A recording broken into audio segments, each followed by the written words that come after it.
Welcome to the Slop Farm. Enjoy the video. You start now by verifying power. If the detector uses batteries, remove the cover and note battery type and age. If hardwired, leave power on but be ready to isolate breaker later. Once done, visually inspect for dust, paint, or insect debris. These block the sensor. Make sure you have fresh batteries and a stable ladder.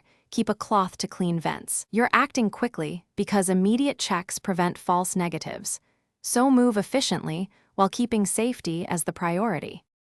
You now perform the functional test. Press and hold the test button until the alarm sounds.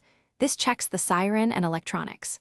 Once done, if available, use an approved smoke detector test aerosol. Spray briefly at sensor vents from the recommended distance to verify smoke sensing. Never use open flame. Make sure interconnected alarms ring together. This confirms communication lines. If a unit fails to respond or sounds weak, replace batteries and retest immediately, because a faint alarm is unreliable. To finish, reinstall the cover and record battery type and date. Set a reminder to replace batteries yearly and the unit every 10 years. If the alarm failed, first swap in fresh batteries, clean vents with compressed air or a soft brush, then reset the breaker for hardwired units and test again. If it still doesn't sound, replace the detector. Don't attempt complex wiring yourself. One key troubleshooting tip.